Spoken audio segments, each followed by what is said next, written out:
Bonjour à tous et bienvenue dans ce cadre bien glauque et perdu au milieu de la nature pour parler de ce petit morceau de paradis à la frontière entre l'Oklahoma et l'Arkansas, à quelques pas des monts Ozarks.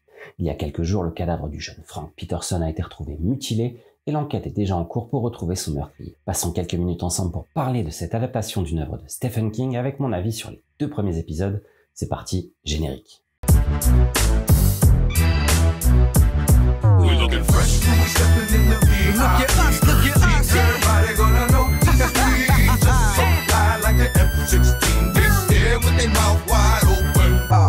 The Outsider est donc l'adaptation du tout récent roman de Stephen King, le recordman des ventes de terreur dans le monde entier. Relié directement à Mr. Mercedes à cause d'un de ses personnages qu'on abordera très certainement la semaine prochaine, ce roman a connu un succès assez impressionnant, même si la critique ne l'a pas vraiment accueilli comme la plus grosse réussite historique de l'auteur en termes de qualité. Je vais pas trop m'étaler sur l'histoire de manière à pas trop vous spoiler, si vous n'avez pas encore lu le livre, mais tout débute par la découverte d'un cadavre d'un enfant mutilé au milieu d'un parc de Flint City dans l'Oklahoma et l'arrestation rapide d'un coupable qui a toutes les preuves contre lui. La série est un petit peu différente du roman parce que l'adaptation a été faite en collaboration entre Richard Price et Jason Bateman. Le premier a travaillé sur The Wire, The Deuce, The Night Of, qui sont 3 séries de très haut niveau, et le second est connu pour être la tête d'affiche et le héros principal de la série Ozark sur Netflix. Bateman a apporté sa petite touche en localisant les faits de la série à quelques kilomètres des monts Ozarks, dans un état et une région qu'il connaît parfaitement. Comme je le disais, le roman est tout jeune et il a été publié qu'en 2018, mais son histoire bien tranchée entre 2 parties totalement différentes était un élément parfait pour l'adapter à la télé et HBO n'a pas traîné pour s'embarquer dans l'histoire. L'univers de The Outsider est sombre et extrêmement déprimant dans tous les sens du terme. Que ce soit au niveau de l'image qui est toujours assez pâle la journée et teintée de brume ou toujours trop sombre la nuit, ou au niveau musical avec des titres aussi prenants que déprimants, on est toujours entre la peur et la mélancolie. Le premier épisode débute d'ailleurs avec un titre du concert pour piano numéro 23 de Mozart, qui est un adagio qui est censé exprimer la solitude de l'auteur pour bien mettre en avant la souffrance de tous les personnages de la série.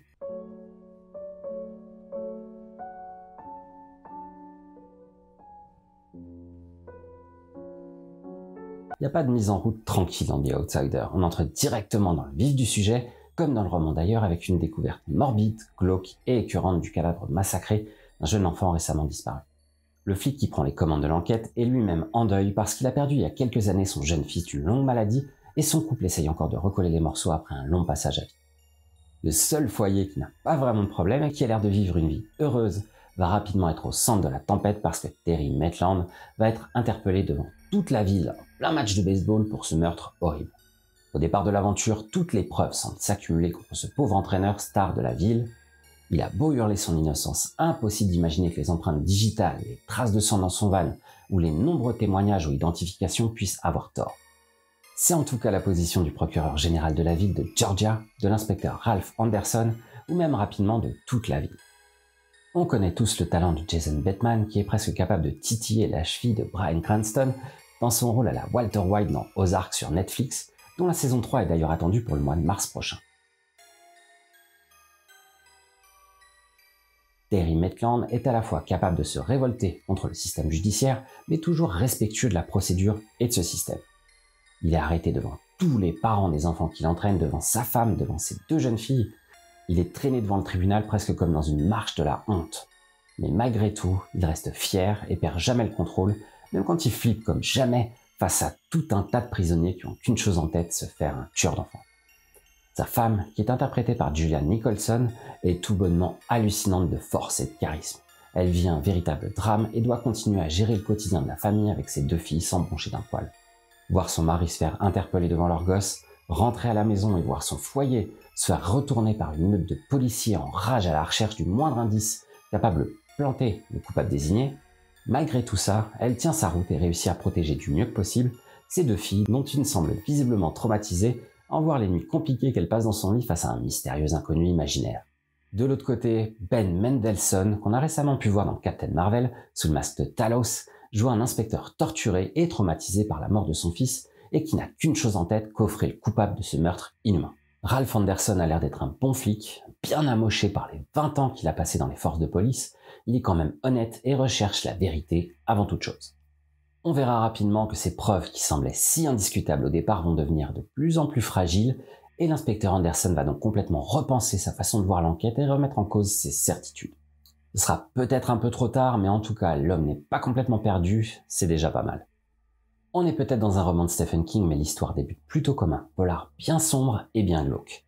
Les 2 premiers épisodes qui ont été diffusés cette semaine par HBO aux États-Unis et par OCS en France sont donc une bonne entrée en matière et un choix intelligent pour tous ceux qui ont lu le roman et qui savent dans quel type d'histoire on se dirige. On commence au niveau de la mise en scène par une série d'interrogatoires des différents témoins de l'affaire. Que ce soit le promeneur qui découvre le corps, le responsable de la sécurité d'un club de striptease bien connu des services de police qui a rencontré Maitland couvert de sang, la gamine qui a elle aussi remarqué plein de sang à quelques centaines de mètres du corps du gamin, le taxi qui sait qu'elle est assez moche pour aller récupérer les clients du club de striptease en fin de soirée sans risquer quoi que ce soit et qui a pris dans sa voiture le même Maitland, ils ont tous vu le même homme et s'accordent tous sur les mêmes détails, même s'ils représentent tous une petite faille dans le dossier du procureur face à un jury. L'enquête est à la fois rapide et bâclée, parce que Terry Maitland est immédiatement interpellé devant tout le monde, sans aucune notion de présomption d'innocence ou de respect de sa vie privée. Et d'une manière assez logique, même si ça devient rapidement assez étrange et incompréhensible, les failles se font vite sentir dans le dossier de l'accusation, alors que Terry Maitland est lancé en pleine vitesse dans le train de la justice américaine. Même si les choses semblent rapidement assez claires et les preuves assez indiscutables, on se rend quand même compte que le réalisateur de The Night Of n'a pas été choisi pour rien ici. Les témoins sont plus ou moins tous discutables et les éléments à charge sont clairement orientés pour dissimuler des zones d'ombre dans l'enquête et dans la procédure classique à l'américaine. Peut-être que le mis en cause est considéré comme innocent jusqu'au procès, mais l'avocat général est élu par la communauté. Il a donc tout intérêt à trouver rapidement un coupable indiscutable et le faire condamner au plus vite. C'est souvent le problème des procédures pénales américaines, et on a pu récemment le voir dans plusieurs séries comme The Night Of justement sur HBO, mais aussi dans leur regard sur Netflix. Les références sont donc claires à la série de Richard Price, et on retrouve donc dans le personnage interprété par Jason Bateman des traces de celui qui était joué par Riz Ahmed il y a quelques années sur la même chaîne. On retrouve donc l'univers sombre, des personnages pas toujours parfaits, et presque jamais complètement heureux, une société défaillante et une police plus que partiale dans ses décisions. Et comme dans The Night Of, les conséquences sont catastrophiques pour l'accusé d'abord, mais aussi pour sa famille, pour la famille de la victime et même tout un tas d'autres personnages avec un effet domino assez dramatique. Il y a très peu de temps, plus de 1500 condamnés pour viol, meurtre ou autres crimes graves avaient été blanchis après une erreur judiciaire aux États-Unis.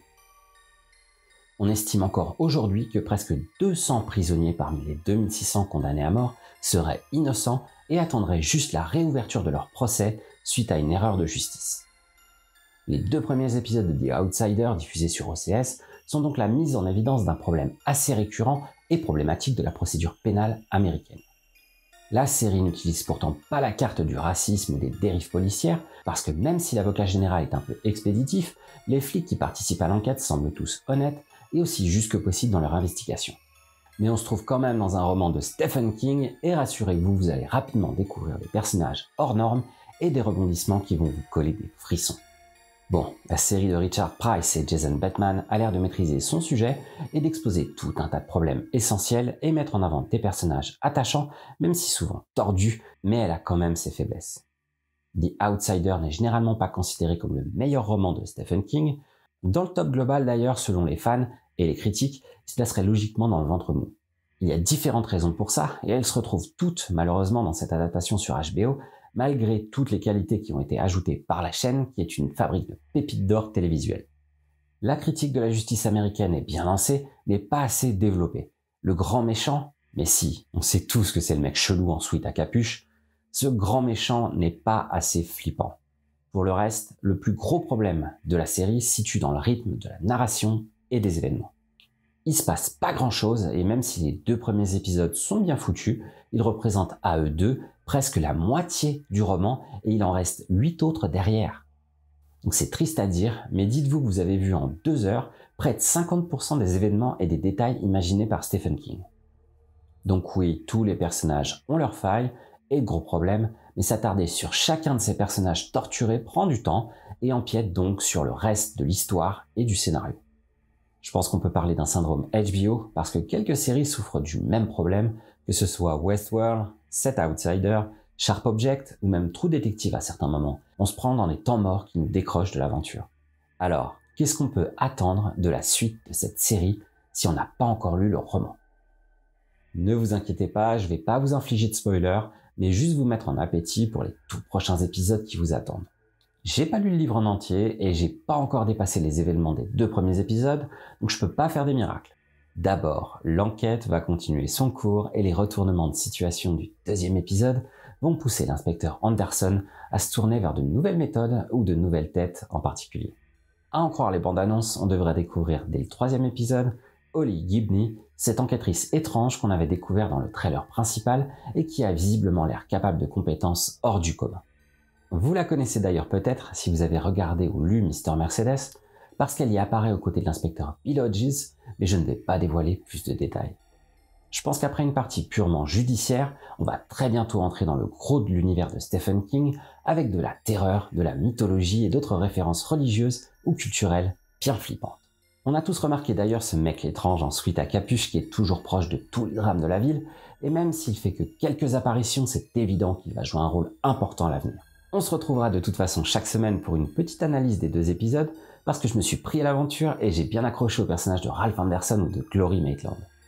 Vous l'aurez compris, j'ai globalement apprécié cette série, même si je suis pas le plus grand fan de Stephen King qui perd trop souvent ses histoires dans le trou du cul des États-Unis avec des personnages toujours un peu trop stéréotypés.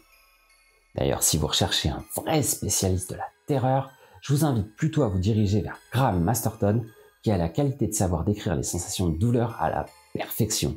C'est même souvent à se demander si c'est pas du vécu à tel point il entre dans les détails. C'est bien plus violent et beaucoup plus hard que Stephen King dans tous les aspects et les romans ne sont pas vraiment à mettre dans toutes les mains et certainement pas les plus jeunes. En tout cas, j'espère que vous avez aimé la vidéo et c'est la première donc je suis pas rentré dans les détails et je voulais pas spoiler ceux qui n'avaient pas encore découvert la série. On se retrouve donc la semaine prochaine pour l'analyse beaucoup plus approfondie des 2 épisodes suivants et on reviendra sur les détails importants de ces 2 premiers épisodes. Si vous voulez ne rien rater des vidéos à venir, abonnez-vous à la chaîne et cliquez sur la cloche pour recevoir tout un tas d'alertes. Si vous voulez m'aider, vous pouvez aller faire un tour sur ma page Utip et regarder 1 ou 2 pubs pour me faire gagner quelques cents. Ça prend quelques secondes et ça fait toujours plaisir. Le lien est dans la description. Si vous êtes d'humeur généreuse, il y a toujours Tipeee pour vous libérer de quelques euros pour m'aider à acheter du matériel ou réaliser mes projets. Comme à chaque fois, venez faire un tour sur Twitter pour retrouver toute l'actualité des séries et de mes jeux vidéo favoris, avec plusieurs news chaque jour, et sur Instagram où je publie l'actualité des découvertes de séries qui valent le détour ou d'autres délires en tout genre. Normalement, c'est ce que j'avais dit la dernière fois, les 2 prochaines vidéos seront mes tops de l'année 2019 et de la décennie, parce que tous mes copains l'ont déjà fait sur les autres chaînes. En tout cas, comme d'habitude, portez-vous bien, regardez des séries, jouez à volonté et je vous dis à très bientôt sur séries et jeux vidéo.